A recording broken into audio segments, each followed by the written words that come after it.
vous aura prévenu. La première émission web en direct à la radio avec Variance FM et la société Kinic.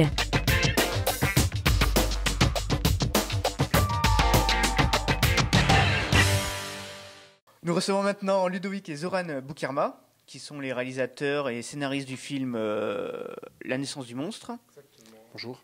Bonjour. Et Christine Gauthier, vous êtes l'une des actrices. Oui, c'est ça. Bonjour. Donc l'histoire du film raconte l'histoire de Flora qui se prend pour un loup-garou.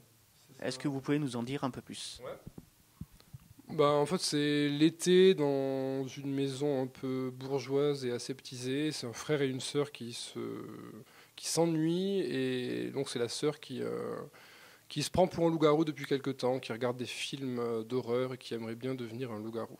Voilà. Et c'est son frère dans tout ça qui essaye de l'aider à s'en sortir. Voilà. Et justement, cette idée vous est venue d'où ? En fait, nous, ça faisait plusieurs mois qu'on était en écriture de notre deuxième long métrage. Et on tournait un peu en rond, on avait envie de tourner et de tourner vite. Et on s'est dit, en fait, on est parti en vacances avec notre mère dans le Jura. Et on s'est dit, on n'a qu'à faire un film là-bas. Mais on n'avait pas d'équipe, on n'avait pas de moyens. Et donc on avait un téléphone. Et donc on s'est dit, on va faire un film avec le téléphone, on va écrire une histoire qu'on va un peu improviser au fur et à mesure. Et on va tourner avec Christine, qui est comédienne, qui était avec nous. Et l'autre comédien, c'est notre petit frère et notre mère. Et on va comme ça sur 2 semaines en tournant 1 heure par jour, essayer de faire quelque chose. Donc on a essayé de prendre du son, tout ça. On voulait faire les choses un peu bien. Et finalement, on s'est rendu compte qu'on était ultra mauvais pour faire ça. Donc, du coup, on a abandonné l'idée de prendre du son. On a fait que de la post-synchro après. Donc c'est pour ça que le film est assez particulier dans sa forme. Et pareil, on voulait faire on s'est dit, on va faire des gros plans, on va faire un film un peu normal. Et au final, on était au téléphone, on était très restreint. Parce que dès qu'on se rapprochait, c'était hyper moche, vu qu'on est toujours en courte focale. Donc on s'est dit, voilà, on va faire des tableaux fixes, sans mouvement. Et on va construire la chose un peu comme ça, quoi, en improvisant. Du coup, le film a été quasiment tourné au téléphone. Entièrement, ouais, entièrement. Ouais. Et voilà, par rapport, vous avez un peu répondu à la question suivante, par rapport à la voix off. Pourquoi avoir justement voulu mettre en place uniquement une voix off qui raconte l'histoire ? Ça fait partie aussi du dispositif, des contraintes qu'on avait liées au dispositif. On n'avait pas de possibilité de prendre beaucoup de sons et de faire des longues scènes de dialogue. Donc on s'est dit, pour avoir une trame qui tienne, racontons par la voix off, tout simplement. D'ailleurs, c'est une voix off qui est assez premier degré. Donc c'est une voix off qui raconte un peu simplement ce qu'on voit à l'image. Voilà, c'est... Voilà. Donc, comme vous l'avez dit, par rapport aux contraintes, vous étiez quasiment obligé de faire des plans assez larges. Ouais. Justement, ça rajoute un peu plus d'esthétique au court-métrage.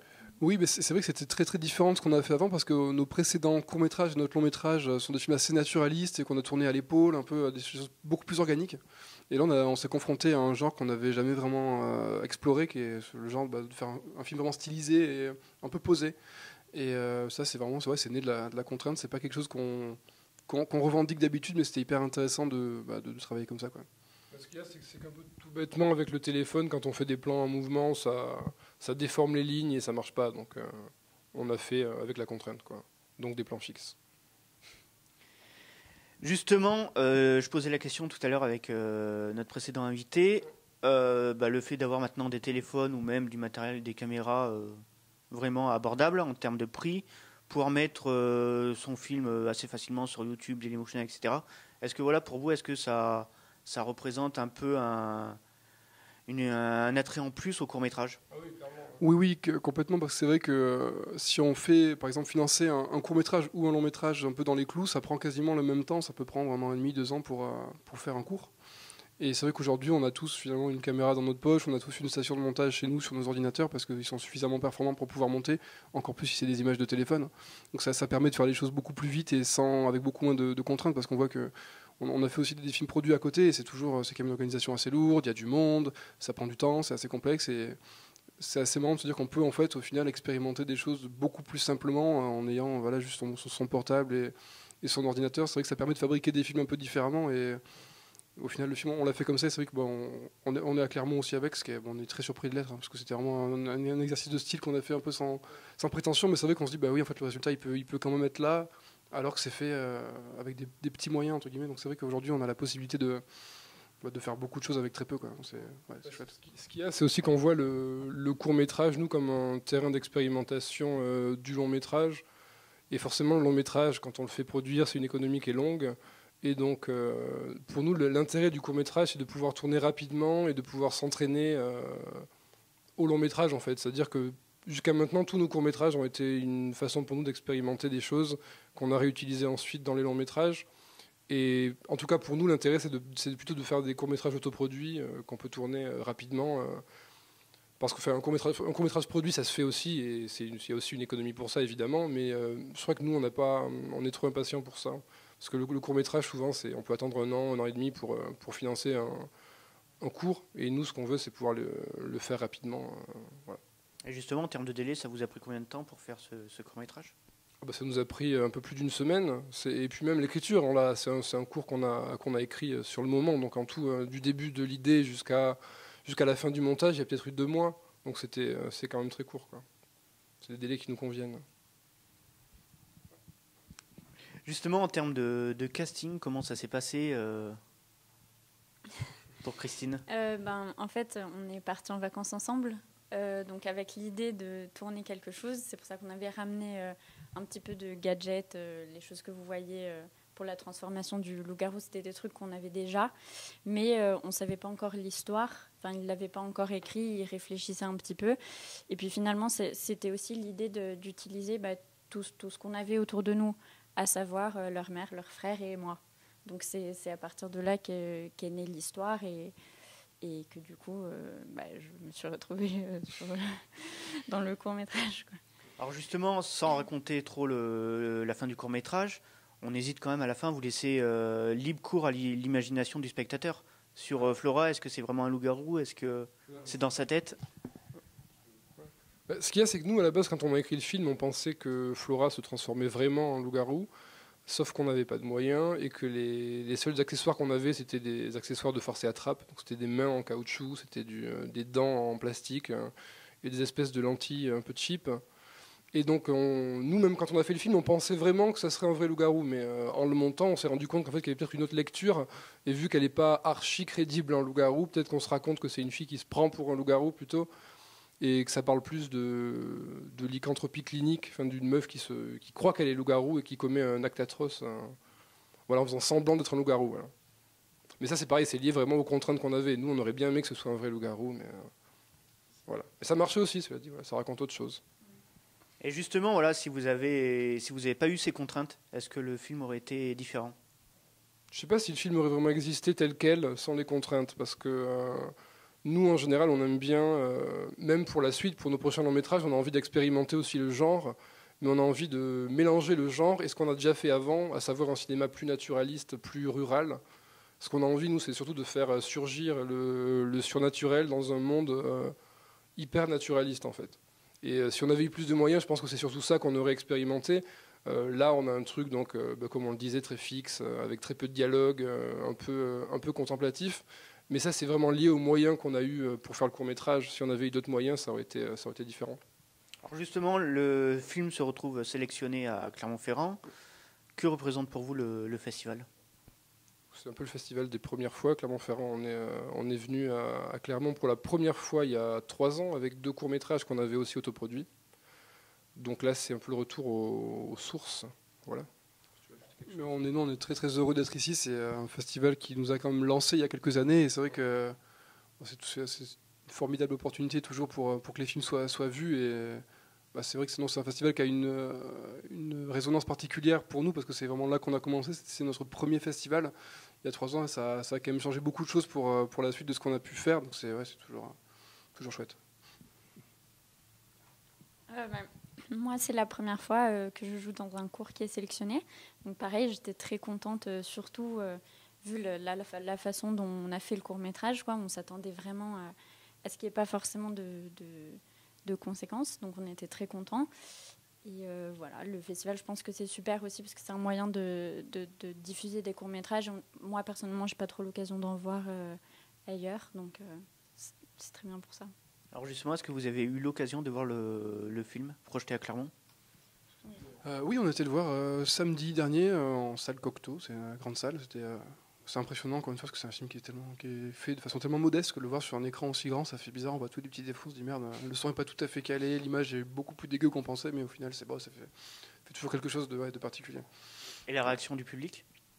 Écoute, les gens n'ont pas trop toussé, donc ça a l'air d'aller. On ne sait pas trop comment ça a été reçu. Après, encore une fois, c'est un objet qui est assez particulier. Nous, on est très étonnés de le présenter. On a même des fois un peu de mal à le défendre parce que c'est pas tout à fait le cinéma qu'on fait, mais bon, le public a l'air d'avoir reçu le film de façon assez correcte. Je sais pas ce que vous en pensez.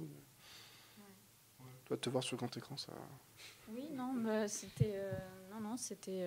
Je pense que la projection s'est bien passée. Après, c'est toujours un peu difficile d'imaginer ce qu'en pensent les gens. C'est vrai que c'est un court-métrage qui est très particulier dans le fond et dans la forme, donc je sais pas. Voilà, et dans la sélection nationale, il aurait pu très bien être dans la sélection labo. Oui, Ouais, oui. ouais. Ouais. Ouais, complètement. C'est quand même un peu expérimental. C'est pas un film qui est très organique ou qui est très généreux en émotion. C'est quelque chose d'un peu froid. Donc et puis c'est vraiment complètement expérimental, même dans la forme, dans le fait qu'on veut faire croire un loup-garou qui est pas réel, la musique, enfin tout ça pourrait clairement être en labo. Ouais. Est-ce qu'il y a d'autres diffusions dans d'autres festivals qui sont prévus prochainement? Pour l'instant, non. On a envoyé à d'autres festivals, on attend des réponses, on verra ce que ça donne. On sera toujours aussi surpris, mais on sait jamais. Et vos projets à venir, est-ce que vous avez d'autres projets en cours d'écriture, en cours de réalisation? Notre deuxième long métrage est en production, enfin entre en production là, on a terminé de l'écrire, donc avec le même producteur qui avait produit notre précédent long métrage, Willy Premier. Et donc voilà, c'est ça en production, c'est pas trop quand on tournera, mais le court métrage qu'on a fait, donc La naissance du monstre, nous a quand même donné l'idée du prochain long métrage, donc ça nous a permis de... On était en fait en train d'écrire autre chose, on galérait un peu, et le fait d'avoir fait ce film-là, ce film de monstre, ça nous a donné l'idée de ce qu'on voulait faire. Ça sera un peu différent, mais en tout cas, ça nous a servi pour ça, quoi. Voilà, donc c'est en production, on ne sait pas encore pour quand, mais on aimerait bien tourner l'année prochaine a priori. Voilà. Et vous, est-ce que vous avez d'autres rôles à venir?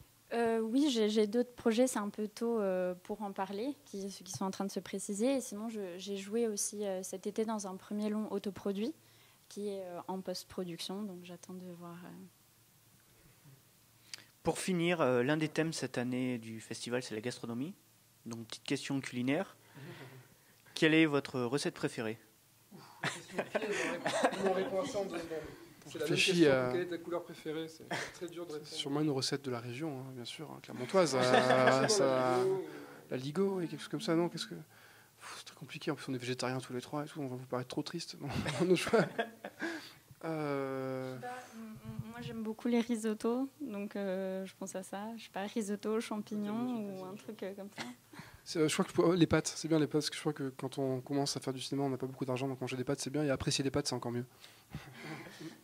Ouais, je trouve que les croissants, c'est très bien aussi, j'en vois là, donc je me dis qu'on va peut-être m'en offrir un si je dis que j'aime bien les croissants. Mais, voilà. On n'a pas vraiment répondu, mais c'est une question très difficile pour nous, je ne peux pas choisir comme ça. Et toi, c'est quoi ton plat préféré? Moi, j'en ai pas. Voilà, c'est ça. Je vais partir sur les croissants aussi. Merci en tout cas. Merci à vous.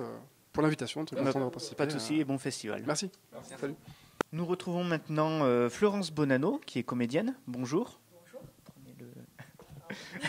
Bonjour. Merci de m'avoir invité. Pas de souci. Donc, vous êtes comédienne, vous ne jouez pas dans des films sélectionnés à Clermont-Ferrand. Non, malheureusement. Pour vous, qu'est-ce qui vous donne envie de venir ici à Clermont-Ferrand? Alors, ça faisait longtemps que j'avais envie de découvrir ce festival et mon emploi du temps ne me le permettait pas. Et du coup, cette année, j'avais l'opportunité de venir, donc j'ai pu venir. Ce qui m'intéressait, c'était de découvrir des courts-métrages nationaux, internationaux et différents réalisateurs et également de faire des rencontres professionnelles. Voilà. Et est-ce que vous avez toujours voulu être comédienne? Oui, depuis toute petite en fait. Mon père était comédien amateur et du coup, quand j'allais le voir sur scène, j'avais très envie de faire comme lui. Et j'ai commencé à prendre des cours à l'adolescence. Et puis après, je me suis arrêtée, j'ai repris. Enfin voilà, ça fait quelques années maintenant que je fais ce métier. Alors justement, vous êtes comédienne dans le court-métrage, mais aussi dans le théâtre. Tout à fait. Est-ce que vous avez une préférence particulière? C'est un travail différent. En fait, le théâtre, c'est dans l'immédiat. Le court-métrage, ça se prépare. Enfin, le contact avec le public n'est pas immédiat. Et c'est différent. Les deux sont différents. Et en termes de rôle, est-ce que c'est plus compliqué de jouer au théâtre ou plus compliqué de jouer au... C'est un travail différent, vraiment. Les deux demandent autant d'investissement. Alors... non, c'est différent. J'aime autant le théâtre que le court-métrage. Le théâtre parce qu'on est en contact avec le public tout de suite, quoi. Ça plaît pas, on le sait tout de suite. Le court-métrage, un peu plus tard. Alors justement, on a reçu des comédiens ou des comédiennes, chacun a un peu son genre de prédilection, que ce soit le drame, la comédie, etc. Est-ce que vous en avez un? J'aime bien le drame et la comédie. En fait, j'ai joué les deux. Et c'est différent. On est plus dans l'émotion dans le drame, forcément. La comédie, c'est remarqué, c'est aussi de l'émotion, mais différemment. Non, j'aime bien les deux. J'aime bien jouer les deux. Et j'ai joué dans des comédies, dans des drames. Ça m'apporte des choses différentes. Et en tant que comédien, est-ce qu'on peut jouer tout personnage? Non, je ne pense pas qu'on puisse jouer tout personnage. Après, moi, j'aimerais quand même essayer d'aborder différents types de personnages, différents répertoires. Après, forcément, je vais avoir un domaine de prédilection. Alors, dans quel domaine je serais plus à l'aise? Peut-être dans le drame. Et quand on vous caste pour un rôle, est-ce que vous choisissez par rapport au personnage que vous allez incarner ou plus le scénario en général? Les deux rentrent en compte. Le scénario est important et le personnage également. Tout dépend de ce qui convoque en ma comédienne. Voilà. Et comment vous préparez un rôle? Comment vous mettez dans la peau de votre personnage? Alors, je lis plusieurs fois le scénario. J'analyse le texte, je prends des notes, je fais des recherches à côté. Et puis, je commence très tôt à apprendre le texte et je le répète sans cesse. Et puis, du coup, je le joue de différentes façons jusqu'à trouver la bonne façon. Enfin, en tout cas, ce que recherche le metteur en scène ou le réalisateur. Et est-ce qu'il y a un dialogue secret justement avec le réalisateur ou le metteur en scène? Est-ce que vous pouvez amener vos petites idées sur, par exemple, une attitude ou un trait de caractère de votre personnage? En général, oui. Après, ça dépend des metteurs en scène. Certains ont des idées bien précises de ce qu'ils veulent, de ce qu'ils attendent. Mais il y a quand même un dialogue qui se fait entre le metteur en scène et la comédienne. Parfois, on a plus de liberté que d'autres. Et actuellement, est-ce que vous avez des projets en cours, que ce soit au court-métrage ou au théâtre? Alors actuellement, je joue dans une pièce de Roch Di Meglio qui s'intitule Les Trois Tantes, qui est un vaudeville moderne. Et je joue d'ailleurs fin de semaine à Marseille, au Quai du Rire, et la semaine prochaine dans un autre théâtre du Diva de l'eau à Marseille. Et on est en préparation d'une autre pièce pour le Festival d'Avignon 2018. Niveau des courts-métrages, j'ai tourné récemment un court-métrage de Dominique Bilbil pour les films de la Cité. Je jouais l'amie de Catherine Marchal. Ça s'intitulait Et maintenant, le court-métrage s'intitulait Et maintenant. Et j'ai également joué dans un court-métrage de Victor de Casteja, qui a fait une adaptation de la nouvelle d'Éric Emmanuel Schmitt, Le plus beau livre du monde. Et le court-métrage s'intitule toujours Le plus beau cadeau du monde. Et je jouais une détenue en Sibérie durant la période stalinienne. Donc voilà, c'était très intéressant à jouer. Et je prépare un rôle pour un long métrage qui est en préparation. Justement, c'était la question suivante. Est-ce que vous envisagez de jouer dans du long métrage, voire pourquoi pas aussi dans de la fiction télé, style série? J'aimerais beaucoup. J'aimerais beaucoup aborder le long métrage ou la fiction télé. Oui, c'est un de mes projets. Et par contre, autre question, par rapport au théâtre, quand vous jouez au théâtre, vous répétez votre texte tous les soirs, parfois sur des semaines, voire des mois. Quand vous jouez au court-métrage, vous allez peut-être faire 5-6 scènes. Est-ce qu'il y a une différence pour vous par rapport à votre texte, par rapport à l'apprentissage du texte? Comme vous dites, une pièce de théâtre, ça se prépare longtemps à l'avance, sur plusieurs mois. Non, il n'y a pas vraiment de différence dans l'apprentissage du texte. Moi, je répète beaucoup, tout le temps, tous les jours, en faisant tout et n'importe quoi. C'est comme ça que je sais si je sais mon texte ou pas, en fait. Non, il n'y a pas vraiment de différence. Enfin, en tout cas, pour moi, il n'y a pas vraiment de différence dans l'apprentissage du texte théâtre ou du texte court-métrage. Enfin, court-métrage audiovisuel, pour l'instant court-métrage, mais ouais. Alors ici, à Clermont-Ferrand, vous êtes ici depuis le début de la semaine? Depuis dimanche, oui. Voilà. Est-ce que vous avez déjà vu des courts-métrages? Oui, j'ai vu plusieurs petites séries, F2, F4, F6. Alors F2, j'ai retenu Barbershop. J'ai beaucoup aimé ce film. Le fait de raconter à travers trois personnages, enfin trois personnes, puisqu'au final, ce sont des personnes, ce ne sont pas des rôles. L'histoire des migrants, comment trois personnes quittent tout, quittent leur pays pour espérer un avenir meilleur et au final se retrouvent dans la jungle de Calais. Et la façon de filmer, d'aborder le sujet en se faisant couper les cheveux, couper la barbe, c'est comme si on entrait dans l'intimité des personnages en fait. Voilà, donc j'ai bien aimé ce court-métrage. J'ai bien aimé aussi Clapotis, qui aborde le thème aquatique de la piscine. Et en fait, je fais beaucoup de piscine, donc j'ai bien reconnu les personnages qu'on peut trouver à la piscine, les attitudes, les mimiques, etc. Et Nuit debout. J'ai beaucoup aimé Nuit debout. J'ai découvert Pierre Lautin dans un autre style que Les Tuches. Donc, je connaissais que là. Les Tuches que j'ai découvert très récemment d'ailleurs. Voilà, donc j'ai bien aimé Nuit debout. Aussi, ça m'a fait penser à Viens chez moi, j'habite chez une copine avec Michel Blanc. Voilà, donc il y a différents courts-métrages que j'ai bien aimés comme ça. Ouais. Donc actuellement, vous êtes comédienne. Est-ce que plus tard, il sera envisageable de passer à la réalisation?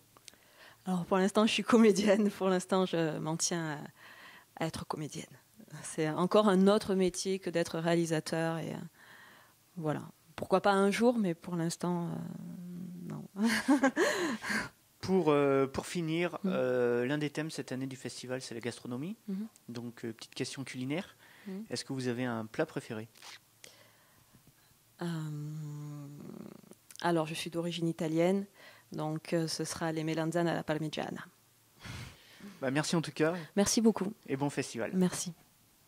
Nous avons le plaisir de recevoir Sébastien Carfora, qui est réalisateur du film Dans l'Armor. Bonjour. Bonjour. Alors le film raconte l'histoire de Franck, qui a tout perdu et qui vit désormais à la rue. Est-ce que vous pouvez nous en dire un peu plus? Oui, je ne vais pas dévoiler tout le film parce qu'il y a quand même plusieurs surprises, mais effectivement, j'avais envie de faire un film social, voire peut-être même sociétal. Mais j'ai envie de faire un film un peu différent de ce qu'on a l'habitude de voir. C'est-à-dire qu'aujourd'hui, la grande partie des films sont filmés caméra à l'épaule, lumière naturelle, thématique sociale, etc. Et je me suis demandé pourquoi on ne faisait plus que ça aujourd'hui. Tandis que moi, je suis italien, je connais toute une tradition de cinéma italien. On arrivait à parler de la société, mais en faisant sourire ou avec un certain décalage.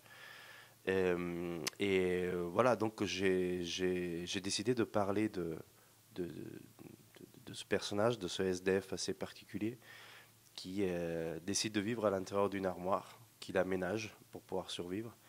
Et voilà, je voulais raconter un conte, en fait. Un conte pour adultes, un conte un peu triste aussi. Et voilà. C'est aussi en quelque sorte une dénonciation de la société actuelle. Tout à fait. Et du paraître et tout.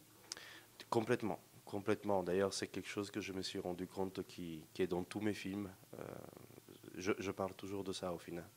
Effectivement, dans ce film, c'est assez évident. Et en plus, c'est un film où on a voulu refaire quelque chose d'expressionniste. Et justement, le concept du paraître est vraiment transformé en image. Il y a des affiches un peu partout qui sont collées dans le décor. C'est un concept qui revient souvent dans les dialogues. Les deux personnages principaux, en plus, ces deux personnages qui développent cette thématique de manière assez différente, assez complémentaire. Alors justement, vous en parlez tout à l'heure, c'est une sorte de conte, c'est un peu une fable. Oui. Ça m'a tout de suite fait penser au film Le fabuleux destin d'Amélie Poulain de Jean-Pierre Jeunet, c'est un peu dans le même style.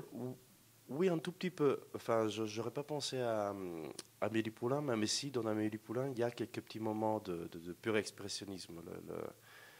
J'aime penser à la scène où tout d'un coup elle se transforme en eau. Voilà.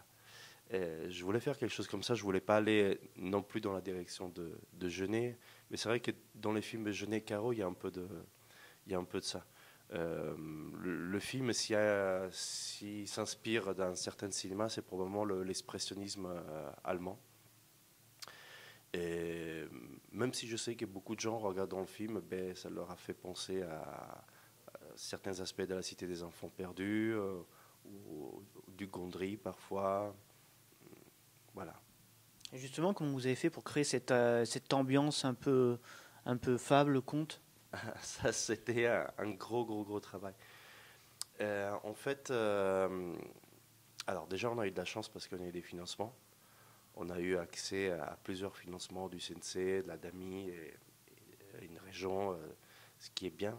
Mais malgré ça, il fallait travailler d'une manière assez maligne pour obtenir ce qu'on a obtenu à l'écran. Donc on a fait énormément de travail en phase de repérage.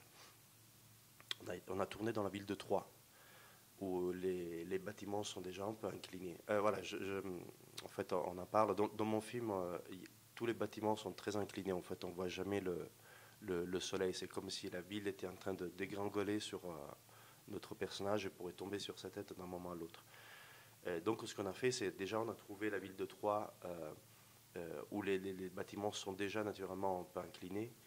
Et puis avec plusieurs techniques, surtout de la photo en réalité, on a rajouté des étages à ces bâtiments, on les a tordus, on les a animés. Et c'est marrant parce que le résultat, on dirait un film tourné avec beaucoup d'animation 3D. En fait, il n'y en a presque pas. En fait. C'est presque que des photos.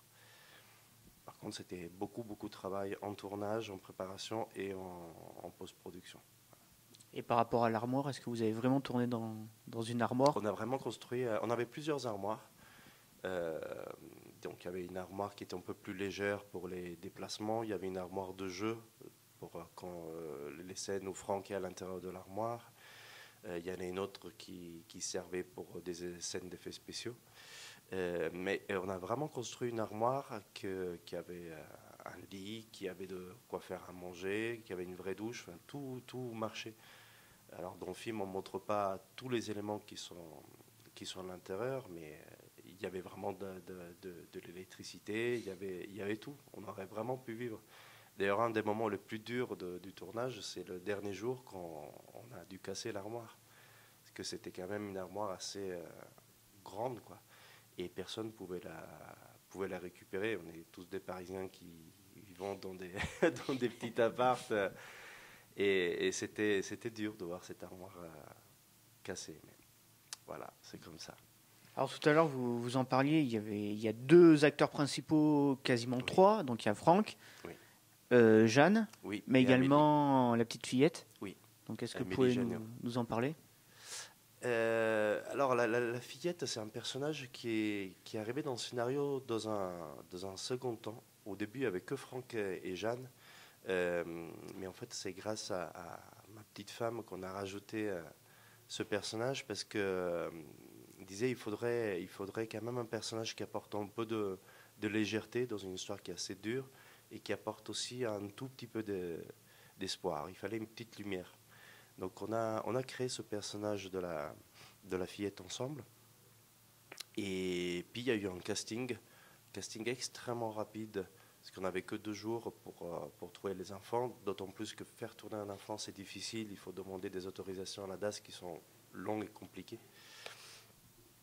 Et donc, voilà, on a fait 2 jours de casting et on a eu beaucoup de fillettes. Et quand je suis tombé sur Amélie, c'est elle et personne d'autre, quoi. C'était incroyable parce que je crois qu'à l'époque, elle avait 9 ans, je crois. Mais on parlait avec elle comme si c'était une fille de 15 ans. Une maturité incroyable, une facilité de direction, enfin une facilité à la diriger qui était assez époustouflante. Donc c'était une évidence et ça s'est très bien passé sur le plateau. Je suis très content du choix. Parfois on a un peu l'impression que la fillette justement elle joue un peu le rôle de la conscience de Franck. Parce qu'on sait à plusieurs moments déjà dans le film, il entend des voix dans sa tête, enfin c'est des voix, des choses qu'on lui a déjà dit dans le passé. qui se répètent. Oui. Et il y a aussi la présence de cette fillette qui est un peu... ouais, ça... C'est un personnage assez ambigu. Au début, je pensais à un personnage totalement réel. Et au fur et à mesure de la préparation du tournage et de la post-production du film, j'ai décidé de travailler sur ce personnage d'une manière beaucoup plus ambiguë. C'est-à-dire qu'à la fin du film, on ne sait pas si ce personnage existe ou n'existe pas. Et effectivement, elle a un peu le rôle de la conscience de Franck. Il y a beaucoup de choses dans ce personnage qui renvoient à la personnalité de Franck, à son passé, à certains choix. Oui, tout à fait. Et quelques mots sur les deux acteurs qui incarnent Jeanne et Franck. Quand j'écris ce film, il y a beaucoup de choses qui ont évolué. Il y a une chose qui n'a pas du tout évolué, c'était le choix des acteurs. C'est-à-dire que quand j'ai écrit ce film, je savais que je voulais le faire avec Franck et Jeanne. Ce qui était pour moi plutôt bonne chose parce que c'est beaucoup plus facile d'écrire en sachant déjà qui va jouer quoi. Et d'autant plus que je connaissais déjà Franck et Jeanne depuis un petit moment. J'avais déjà travaillé avec Jeanne. Je connaissais très bien leur style de jeu. Donc j'ai pu vraiment adapter un peu le film, l'écriture du scénario à eux. Et ça m'a fait vraiment très plaisir de bosser avec eux sur un court-métrage, en tout cas sur un projet d'une telle ampleur. Depuis que je les ai découverts il y a quelques années en faisant le festival, je suis rentré en contact avec eux et tout de suite j'ai dit un jour on va travailler ensemble, quoi. J'ai envie. Et aujourd'hui on est des très bons amis, quoi. Alors justement, le film est projeté ici à Clermont-Ferrand dans le programme Adami. Oui. Est-ce qu'il y a d'autres projections qui sont prévues dans d'autres festivals ? Alors pas en France. En ce moment, ces jours-ci, il passe à Los Angeles, dans un festival là-bas. Et au mois de mars, il va passer à New York. Et puis voilà, on attend d'autres bonnes nouvelles de la part d'autres festivals. Et pour vous, est-ce que ce film pourrait être déclinable en long métrage ? Dans l'idéal, oui. Parce qu'il y a beaucoup de choses qui peuvent être encore dites. Même je pense que le film aurait gagné probablement avoir 4 à 5 minutes de plus pour expliquer certaines choses. Mais d'un autre côté, j'ai toujours du mal à me dire qu'un film que pour moi est fini, je pourrais en faire un long métrage. C'est un peu comme dire j'ai un enfant, mais en fait je vais refaire un enfant identique, mais cette fois on va lui faire les yeux bleus.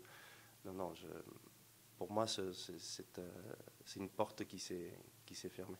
Après, si un demain quelqu'un me commande de faire dans l'armoire sur 1h30, si on me donne la possibilité de le faire avec les mêmes moyens qu'on a eu ici, d'obtenir le même résultat visuel, de travailler avec les gens dont j'ai envie, pourquoi pas, ça serait un défi. Mais j'y crois pas trop. Et en termes de projet, est-ce que vous êtes actuellement en cours d'écriture, de réalisation ? J'ai plusieurs projets en cours d'écriture. On parle de long métrage, surtout un. Après, je travaille beaucoup à côté, en fait. Mon activité de réalisateur ne se résume pas juste au court-métrage. Je fais un peu de pub, je fais un peu de corporate à côté. Et puis, j'ai un enfant d'1 an qui a un boulot à temps plein. Donc, ça ralentit un peu le processus d'écriture, mais en même temps, ça donne beaucoup d'idées. Donc, l'espoir, c'est que dans l'armoire, fasse un peu de carte de visite et ça m'aide à passer au long métrage, on l'espère.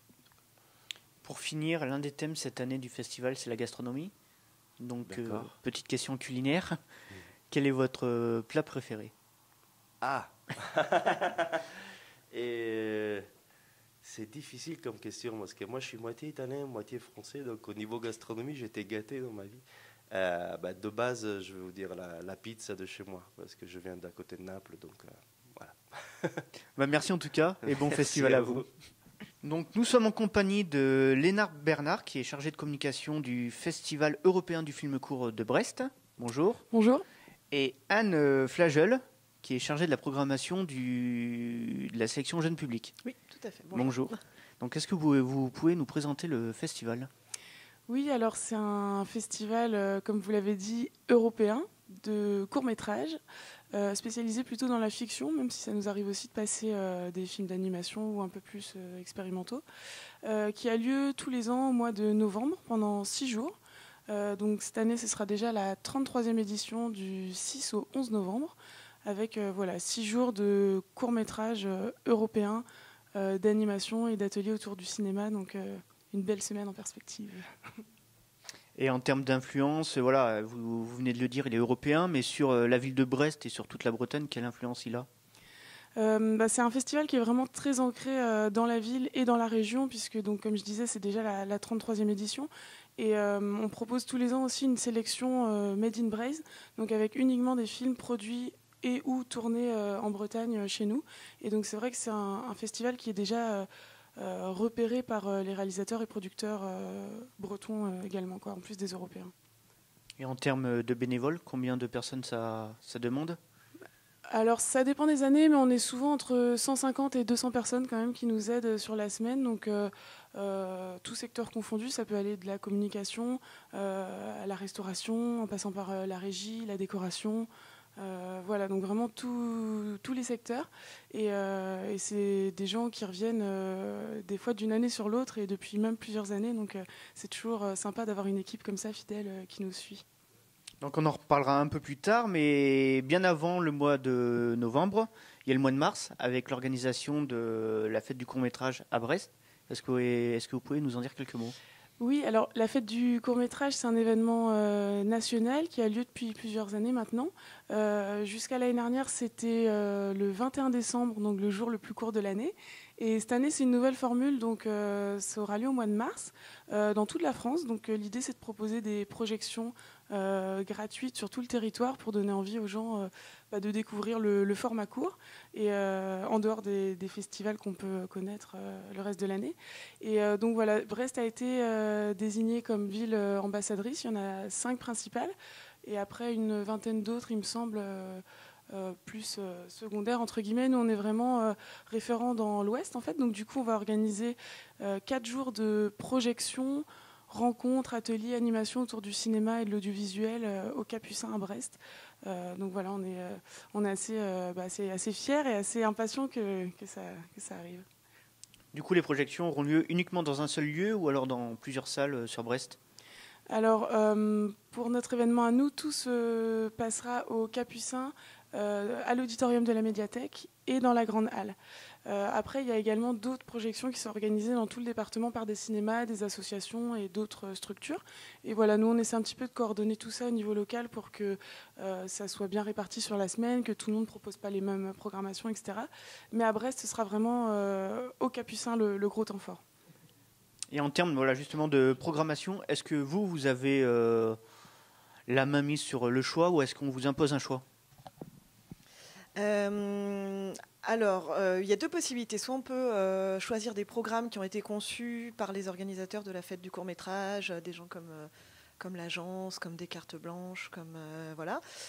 Ou alors on peut aussi faire nos programmes, nous, de notre côté. Donc nous, on va faire un mélange. En fait, on prend plusieurs programmes qui sont conçus, qui sont dans le catalogue qu'on reçoit de la fête du court. Et on va concevoir un programme en marge. En fait, ce qu'il faut expliquer, c'est que les Capucins à Brest, c'est un tout nouveau lieu. C'est un ancien atelier de fabrication militaire. Donc c'était un lieu avant où personne ne pouvait rentrer et qui est ouvert depuis janvier 2017. Donc c'est assez nouveau pour tout le monde, ce lieu. Et comme c'était un ancien atelier de fabrication, ils ont gardé les machines. Donc nous, on va proposer sur une soirée une séance autour de la machine, en fait, pour vraiment se mettre dans l'ambiance du lieu et essayer de coller au décor, on va dire. D'accord. Donc un peu plus tard, il y aura justement le festival européen du film court de Brest. En termes de programme, qu'est-ce que vous nous réservez ? Alors pour le festival, on commence tout juste à travailler dessus. Pour ma part, sur le jeune public, là je suis à Clermont-Ferrand pour commencer à voir des films, à en chercher des nouveaux, à faire le tour de ce qui se fait un peu chez tout le monde, en France ou en Europe. Et voilà, après, on va travailler. Donc, on a des programmes de compétition, on a des cartes blanches, on a des séances spéciales avec des rencontres. Voilà, toutes sortes de programmes qui ne sont pas encore définis. Et en termes d'organisation, combien de temps ça vous demande pour organiser chaque année ? Alors, on a démarré déjà avant le festival de novembre dernier, à commencer à concevoir, déjà choisir les dates, essayer de voir où est-ce qu'on va les faire, qu'est-ce qu'il faut qu'on cherche. Voilà, donc commencer la communication, chercher les visuels. Pareil, nous sur le jeune public, on a commencé à voir est-ce qu'il y aura des films qui vont sortir à ce moment-là, des avant-premières, avec qui on va travailler.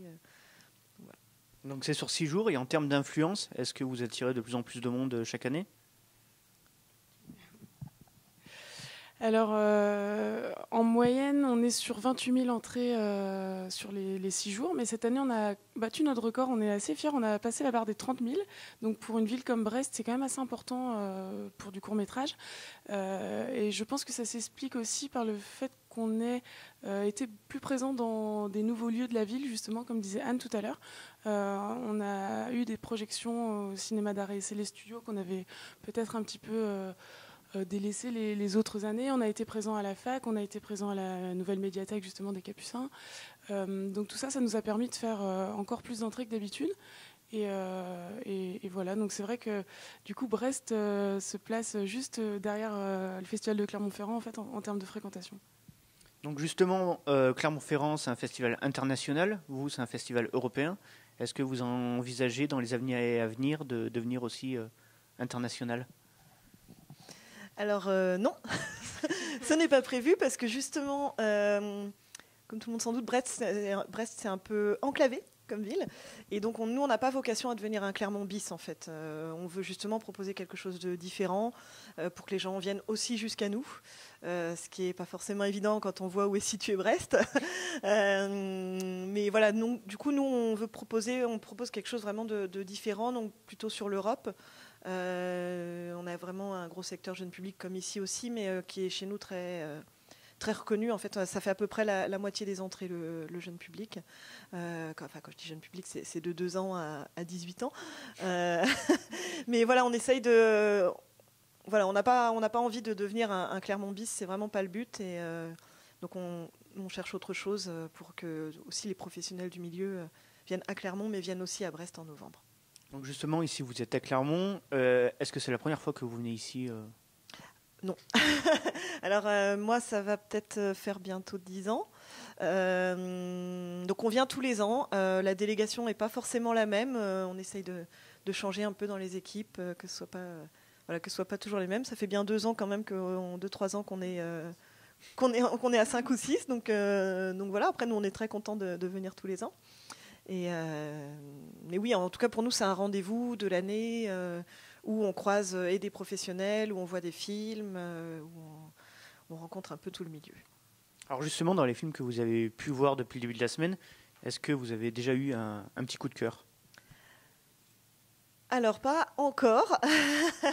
Après moi sur le jeune public, je visionne beaucoup aussi en vidéothèque. J'essaie d'en voir au maximum en salle parce que c'est bien d'avoir les réactions des enfants.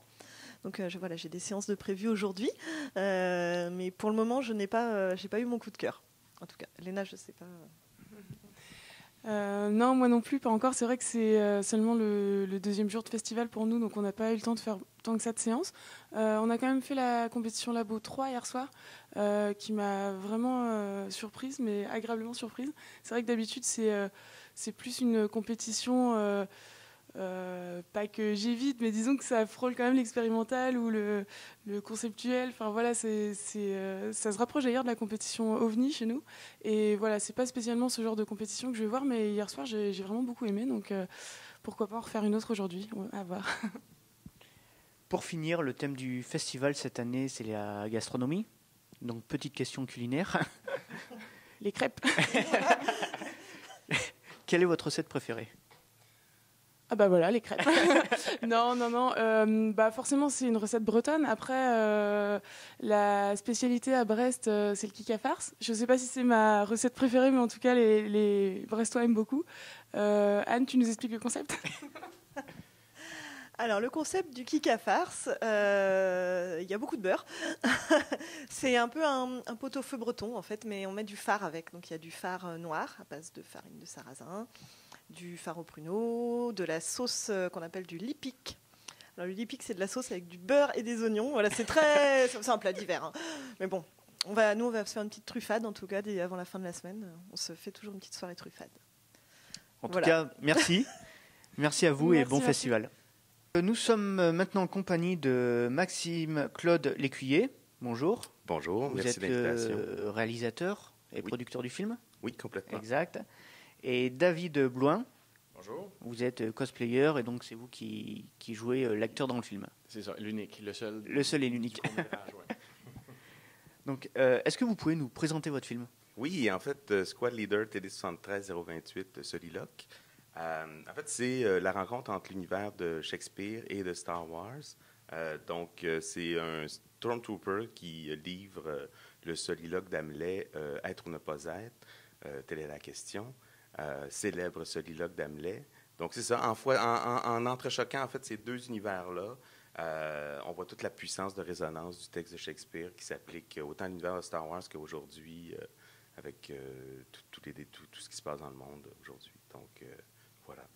Alors justement, Shakespeare, c'est le passé, Star Wars, c'est plus le futur. Shakespeare, c'est le réel, Star Wars, plus l'irréel. Pourquoi faire ce lien? Ben en fait, c'est ça, tout bonnement. En fait, nous, ça a commencé. Nous, on se connaît de... des amis d'abord. Puis c'est une soirée, moi, vu que je fais du cosplay, des costumes, j'ai tout simplement présenté mes photos, regarde qu'est-ce que je fais, tout ça. Puis lui, c'est resté en tête. Il faut faire quelque chose avec ça. C'est ça, tout de suite, j'ai dit, OK, on fait un film. Puis après ça, tout de suite, pas longtemps après, j'ai eu cette idée-là de faire un drame shakespearien avec son costume. Et est-ce que justement l'inverse aurait été possible? L'inverse? C'est-à-dire faire du Shakespeare avec du texte ou des dialogues de Star Wars? Je pense plus ou moins. Je ne sais pas. Tout se fait. C'est dans la manière. Donc, tout se fait. Donc, voilà pourquoi vous avez choisi aussi... Il n'y a pas de voix, il y a juste une voix off qui récite le texte. Alors, pourquoi justement prendre une voix off et pas, par exemple, l'acteur qui le cite? Bien, en fait, on est comme un peu dans la tête du Stormtrooper, donc c'est vraiment toutes ces réflexions, son questionnement sur la condition humaine, tout ça, sur l'existence. Et puis, c'est ça. Puis donc, il est masqué. C'est un Stormtrooper masqué qui ne dévoile jamais son visage, un soldat de l'Empire sans visage. Et puis, mais en même temps, on sent toute sa personnalité à travers le costume de David. Donc c'est pour ça. Puis on a fait appel à Anton, un acteur shakespearien, pour livrer le texte, Anton Golikov, qui joue au théâtre les classiques Shakespeare, entre autres. Et puis, voilà, Aussi, on pourrait ajouter que juste au niveau technique, ça n'aurait pas vraiment été possible, parce que quand je parle dans le casque, la résonance, tout ça, ça aurait mal sorti, là. Tandis qu'en le faisant en narration comme ça garde un peu la magie, là, le côté mythique que Max voulait donner au film, là, puis l'essence, là, je pense que ça aurait perdu de la crédibilité là, en voix live. Oui, puis aussi, en fait, c'est toute la portée shakespearienne aussi. Donc, on voulait de l'ampleur, on voulait de l'aspect dramatique. Donc, on avait un contrôle total en utilisant la voix off. Et justement, voilà, pour vous mettre dans le rôle, pour le côté Star Wars, il n'y avait pas de souci pour vous, mais voilà, pour adopter une attitude un peu plus à la Shakespeare, comment vous avez fait? Ça, c'est c'est filmé en 60 images secondes, ce qui crée comme une espèce de ralenti dramatique. Moi, dans le fond, c'était juste d'avoir donné une espèce d'impression de lourdeur, la difficulté de marcher, le poids du soleil, l'ambiance, tout ça. C'était plus ça. C'était assez simple pour moi, là, finalement. J'avais aucune expression faciale à travailler. Sauf que c'est ça. Ça s'est fait assez facilement. Là, une journée de tournage seulement. Oui. Ça a bien été. Oui. On a fait ça en une journée de tournage. Et puis, c'est ça, le ralenti, en fait, permettait aussi de magnifier tous les gestes. Donc, les petits gestes donnaient une importance plus grande avec le tournage au ralenti. Alors, une journée de tournage, et vous avez tourné où exactement? C'est ça qui a été difficile. En fait, là, on a eu l'idée, j'ai eu l'idée d'adapter de faire le film. Puis après ça, il fallait trouver Tatooine au Québec. Donc, c'était difficile de trouver un désert, une carrière. On a trouvé finalement, ça a pris du temps, mais trouvé une commission scolaire, en fait, qui, durant la semaine, les jeunes apprennent à manipuler des camions. Puis ensuite de ça, la fin de semaine, c'était libre. Donc, on a eu accès pour une journée de tournage. Puis en fait, on est arrivé, en fait, c'était pas un terrain de jeu si énorme, donc il a fallu user de toute l'imagination puis d'exploiter au maximum tous les inimaginables. On dirait que je marche des kilomètres, mais en réalité, on tournait en rond. C'est la magie du cinéma. Et justement, en termes d'équipe technique, combien de personnes étaient présentes sur... Ben, c'est un film autofinancé, donc guérilla style, on n'était pas beaucoup. Donc, c'est un directeur photo, chef-op, je veux dire, puis on était près 5, en fait. Donc c'est ça, un premier assistant caméra. Ensuite de ça, David, un ami qui est venu nous aider, ma copine qui faisait le data wrangling. Il y avait un ami qui est devenu un sand specialist. Il s'est occupé du sable. On l'a gardé au générique, d'ailleurs. Et voilà, depuis le point de départ de l'idée jusqu'à la fin de la réalisation du film, ça vous a pris combien de temps? Ben, bon, 2-3 ans, hein? Ouais. De A à Z, 3 ans. Parce qu'en fait, c'est ça, à un moment donné, il y a eu cette idée-là, puis là ça a assez un an trouver le lieu, c'est ça, tu sais. Puis après ça, trouver les conditions idéales pour réunir le monde, réunir l'équipe, parce que c'est bénévole, donc... Post-production. Oui, la post-production a été longue. Bon, c'est ça, tout le monde, tu sais, c'est des projets autofinancés, donc on trouve les... Puis moi j'ai eu la chance d'avoir une équipe extraordinaire, autant en tournage, puis en post-production, vraiment des top. Olivier Calvert, concepteur sonore de talent, Marc Boucreau, qui est coloriste, donc c'est des champions, Carl Bastien à la musique, Martin Messier, Jean-Michel Bourgeois qui a fait les effets spéciaux. Donc non, c'est vraiment toute une équipe là, qui ont donné beaucoup de leur temps et d'énergie en post-production. Donc je les remercie. Alors justement, le film a été sélectionné ici à Clermont-Ferrand. Que représente le festival pour vous de Clermont-Ferrand? Ben, c'est la première fois qu'on vient, donc c'est extraordinaire. En fait, nous, on est vraiment contents. Le film est projeté aujourd'hui, 7 février, 14h. C'est dans une sélection canadienne, donc pan-canadienne, par Téléfilm Canada, qui s'appelle Talent tout court. Et puis, c'est projeté avec 8 autres films. Et non, mais en fait, non, moi, je suis impressionné. Le marché, tout le monde c'est un incontournable, Clermont-Ferrand. Tout le monde est ici, tous les programmateurs. On a rencontré tout le monde, tous les gens importants du court-métrage. Puis là, ce qui est magnifique, c'est que le court-métrage est la star ici. Donc, non, c'est extraordinaire. Pour moi, pour ma part, Clermont, c'est tout nouveau. C'est une découverte. La première fois que je participais, en fait, à un court-métrage. C'est extraordinaire, plein de gens formidables. On a beaucoup de plaisir ici. Je profite. Alors, est-ce que ça vous a donné justement l'envie de faire d'autres courts-métrages? Ben moi, dans la vie, il faut le savoir. Là. Moi, j'étais électricien à la base. Aucun lien, je ne suis pas comédien. C'est plus un hobby, moi, de faire des costumes. Mais participer à pourquoi pas? Moi, je suis ouvert à toute suggestion. Je suis en train de faire d'autres costumes aussi, associés dans l'univers de Star Wars. J'en ai fait plusieurs. On ne sait pas. Qu'est-ce que l'avenir va en dire? Est-ce que le film a prévu de voyager dans d'autres festivals prochainement? Bien là, on l'a présenté et puis on le présente à plusieurs personnes.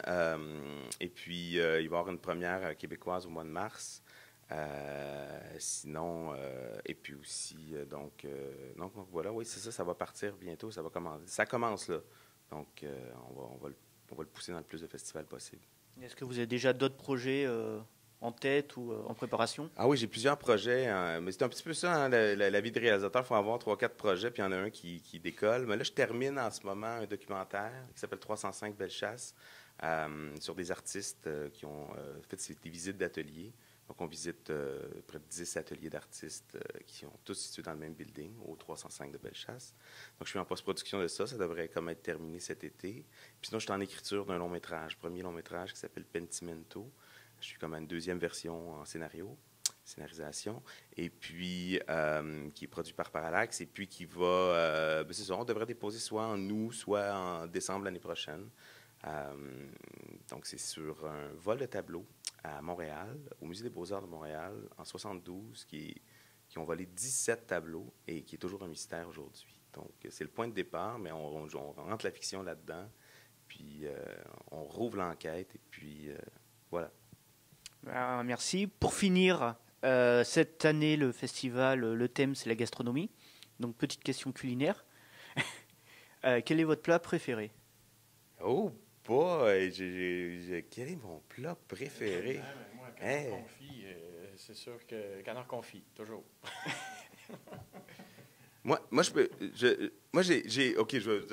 J'ai été manger à un restaurant à Montréal pas longtemps avant. Ça a été une expérience de fou. Ça s'appelle le Mousseau. J'ai jamais vu, c'est le meilleur restaurant à vie. C'était une orgie gastronomique. Merci en tout cas, et bon festival à vous. Merci beaucoup, merci de l'invitation. Nous recevons maintenant deux réalisateurs. Éric Deschamps, bonjour. Bonjour. Et Vincent Gosselin, bonjour. Bonjour. Ainsi qu'un assistant de production pour le festival Welcome To, qu'on parlera tout à l'heure, Yves Chalon, bonjour. Bonjour. Donc pour commencer, est-ce que vous pouvez nous présenter le métier de réalisateur? Alors, le métier de réalisateur tout court ou le métier de réalisateur de court-métrage? En général, réalisateur tout court.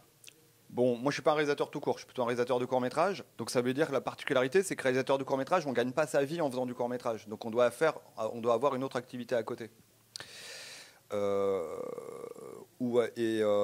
Qui peut être réalisateur d'ailleurs, hein, puisque à partir du moment où moi je fais du court-métrage depuis 15-20 ans, à partir du moment où j'ai été identifié, donc on vient de Lille, là, donc de la région des Hauts-de-France, à partir du moment où en faisant du court-métrage j'ai été identifié comme réalisateur de court-métrage, on nous demande de faire des captations, des sortes de films institutionnels, des films de commande comme ça autour de l'image, des films d'atelier, donc d'exercer un métier de réalisateur, mais pas réalisateur de long métrage donc, ni de téléfilm, mais réalisateur quand même, à partir du moment où on sait qu'on fait des films de court métrage, qui ne sont pas dans une activité économique, l'activité de réalisateur de court métrage, hein, contrairement à celle du long, ou du clip, etc., ou de la pub. Est-ce que ça va comme présentation? Ça va très bien. Et est-ce que vous, justement, vous avez toujours eu envie d'être réalisateur de court métrage? Oui.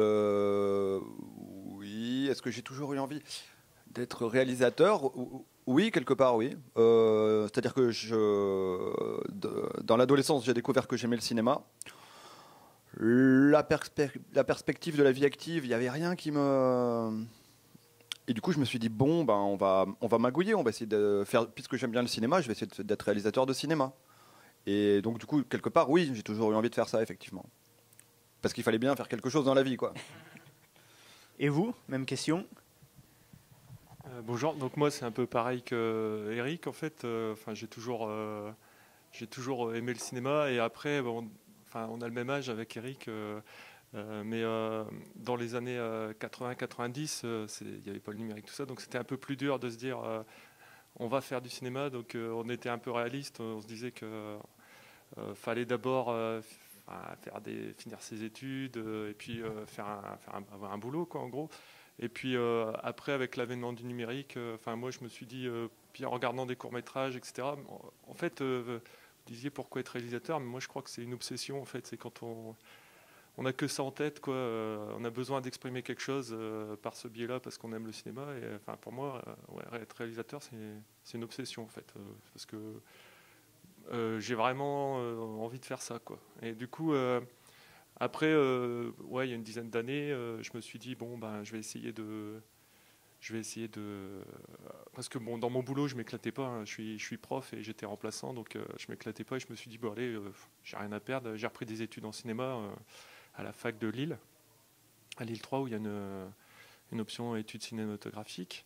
Et du coup, par ce biais-là, j'ai rencontré des gens, j'ai rencontré Eric et là, je me suis lancé dans les courts-métrages. Et bon, Eric, faut lui rendre hommage aussi parce qu'il m'a bien aidé, quoi.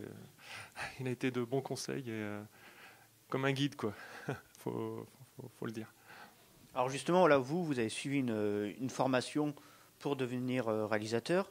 Est-ce que aussi on peut devenir réalisateur, on va dire comme ça, entre guillemets, sur le tas? Alors à la fac, ils nous disent que maintenant, réaliser des films avec les moyens techniques, etc., c'est devenu vraiment démocratique, on va dire. Par rapport à nous, notre époque des années 80-90, c'était plus difficile. Mais le tout, c'est de savoir qu'est-ce qu'on va en faire, qu'est-ce qu'on met dedans. Et il y a quelqu'un qui parlait de ça hier. Je crois que c'est la nana qui présentait les courts-circuits Arte. Où on lui demandait qu'est-ce que c'est qu'un bon court-métrage, elle disait c'est avant tout un point de vue. Et c'est sûr qu'il ne faut pas... moi, je pense qu'elle a raison, il ne faut pas essayer de plaire, faut dire, faut vouloir s'exprimer, donner son point de vue, et pas forcément essayer d'être consensuel ou autre, s'affirmer, quoi. Pareil, même question, et en plus voilà, avec l'arrivée maintenant des nouvelles technologies, on sait que voilà, le prix d'une caméra, c'est plus le même prix qu'avant, tout le monde peut se procurer n'importe quelle caméra pour faire ses films entre guillemets, les mettre sur YouTube, etc. Est-ce que forcément on a besoin de passer par des formations pour réaliser un film, ou alors est-ce qu'on peut aussi le faire sur le tas? Alors, comment répondre?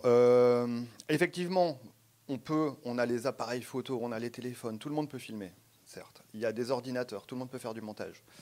Bon, après, ça donne des vidéos sur YouTube qui sont pas vraiment du cinéma, en fait. C'est pas toujours terrible. Donc, parce que c'est quand même, il faut savoir des choses. Même si on fait une école, par exemple, une école, ça sert. Quand on sort d'une école, peut-être on connaît rien. Moi le premier, hein. Mais ça permet d'être déjà dans un environnement où peut-être on a un petit peu accès à du matériel, donc on peut faire quelque chose. On est surtout avec peut-être 10-15 personnes qui ont la même envie de cinéma que nous, et on peut faire des projets à 10-15 comme ça, parce que on peut faire, il y a des exceptions, on peut faire un film tout seul, mais c'est quand même rare, des films faits tout seul et réussis, quoi. Donc du coup, on est avec des gens et on peut faire des projets. Et puis après, peut-être l'école, elle permet aussi de faire des stages, donc du coup d'aller sur des tournages, et puis de rencontrer des gens, et de continuer comme ça, de rentrer dans la vie active du milieu du cinéma.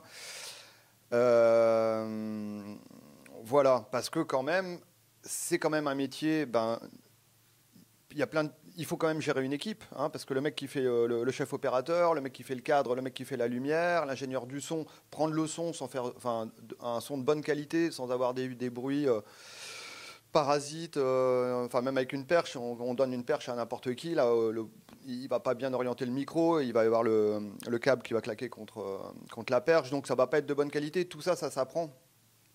Donc quand même, il faut... on peut faire des films, mais les premiers, comme ça, ils vont être ratés, parce qu'il y aura des erreurs techniques, etc. Après, même raconter une histoire... alors, si on fait un film de 5 minutes, bon, mettons, le rythme, il peut être moins soutenu. Mais bon, dès qu'on va un peu plus loin, il faut réfléchir à comment on va organiser le montage pour que le rythme il soit cohérent, pour que le film il tienne la route, quoi. Donc, quand même s'il y a une sorte de démocratisation des moyens techniques, il y a quand même des trucs qu'il faut savoir, qu'il faut apprendre. Et c'est en faisant des films, hein, donc, qu'on les apprend.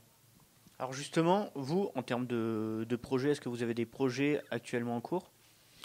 Donc du coup, je termine une sorte de documentaire portrait sur un artiste de la région des Hauts-de-France, là, donc à Lille, et qui va exposer en fait des œuvres à Avignon au mois de mars, et du coup le portrait sera diffusé à cette occasion. Donc là, on a fait une maquette, on a travaillé dessus là depuis quelques mois, et puis on termine la post-prod son. D'accord. Et vous, également? Oui, moi j'ai un projet de court-métrage, le scénario y est terminé, et en fait, je voulais profiter du festival pour trouver une production, en fait. Voilà. Et justement, voilà, votre avis sur le festival de Clermont-Ferrand, est-ce que c'est la première fois que vous venez ici? Oui, c'est la première fois, et en fait, c'est assez impressionnant, parce qu'effectivement... déjà pour son côté international, pour le fait qu'il y a énormément de monde qui se croise, et je pensais pas, je connais un peu les émissions de court-métrage, etc., et les festivals, mais je pensais pas que ça brassait autant de monde, autant d'énergie, et c'est bien, parce que du coup c'est ça rend assez optimiste parce qu'il y a une notion de, comment dire, de fraîcheur qu'on ne retrouve pas forcément dans le long métrage en fait. Parce que dans le long métrage, on a l'impression qu'il y a un peu plus de chapelle, on verra, et puis que c'est un peu plus, comment dire, je cherche mon... Un peu plus carré, quoi. Voilà, enfin pas carré, mais c'est-à-dire qu'il faut rentrer dans des cases, etc. Alors qu'il y a ce côté du court-métrage où ouais, on peut tenter des choses, quoi. C'est un peu plus libre. Voilà, c'est ça. Vous êtes également ici justement pour parler du festival Welcome To. Est-ce que vous pouvez nous en dire quelques mots ? Oui, bien sûr. On organise ce festival là depuis 2010, je crois. C'est un festival de films courts à contrainte. Donc le principe, c'est qu'on fait un appel à films où on propose aux gens, à tout le monde, de réaliser un court-métrage en intégrant 3 contraintes spécifiques. Donc dans un film limité à 8 minutes. Donc tous les ans, on a des nouvelles contraintes. Je peux épeler celle de cette année, du coup. Il faut s'inspirer du thème résistance, intégrer un plan débulé. Donc un plan débulé, c'est un plan qui ne sera pas à l'horizontale, mais également en contre-plongée. Et intégrer soit le mot orange, soit le mot mécanique. Donc c'est un appel à film qu'on a lancé au 1er janvier. La date limite d'inscription, c'est le 22 avril. La date limite de réception des films, c'est le 22 mai. Et on a une projection qui aura lieu à Lille, à la Maison Folie Oisem, le 22 juin 2018. Alors tous les ans, nous on reçoit 80 films à peu près. On sélectionne une quinzaine là, pour cette compétition. Mais néanmoins, pendant 15 jours après cette diffusion à Lille, tous les films sont sur une plateforme et en compétition pour un prix parallèle des internautes. Et justement, vous, vu que vous êtes réalisateur, est-ce que avoir des contraintes imposées pour réaliser un court-métrage, est-ce que ça permet justement de développer un peu plus vos capacités ? Oui, alors en fait justement on parlait de la démocratisation des moyens techniques tout à l'heure. Donc effectivement comme tout le monde peut tourner, comme tout le monde peut monter, c'est un petit peu dans cet esprit-là qu'on a créé ce festival. C'est un peu comme un 48 heures sauf qu'on a 5 mois pour faire un film. Donc ça veut dire que le film peut être, on a le temps de rassembler un peu plus de moyens, un peu plus d'équipes pour que le film soit de bonne qualité. Les contraintes, au contraire, on n'a pas fait des contraintes pour freiner la créativité, mais au contraire pour dépasser, par exemple, l'angoisse de la page blanche. C'est aussi l'occasion de faire un film en 5 mois. Parce qu'un court-métrage, normalement, le temps d'écrire, le temps de trouver un producteur, le temps de trouver des financements, de faire la prépa du film, le tournage et toute la post-prod, bon, ça se fait en 1 an et demi, 2 ans, quoi. Donc là, c'est un truc sans budget. Où au bout de 5 mois, on a un film. Donc il y a pas mal de réalisateurs qui sont déjà passés par cette étape Welcome, qui se sont fait identifier notamment par Pictanovo dans les Hauts-de-France, et donc qui ont eu un financement plus conséquent quand ils ont déposé un dossier, parce qu'on avait vu ce qu'ils étaient capables de faire avec un sans budget en 5 mois, quoi. Alors justement, le festival existe depuis 9 ans. En termes de dépôt de films, ça représente... combien en quantité ? Ah ouais, du coup, à peu près 80 films. Donc là, on a fait 8 éditions, quoi, 1 x 8. Non, les premières années, c'était plus doucement. Les 2 premières années. Puis à partir de la 3e année, au début, on était non compétitif. Et à la 3e édition, on était compétitif. Et du coup, voilà, ça fait 80 films tous les ans, quoi. Et comment vous souhaitez voir évoluer le festival ? On voudrait davantage de films. Et que les gens s'amusent. Je veux dire, c'est se faire plaisir en faisant un film aussi.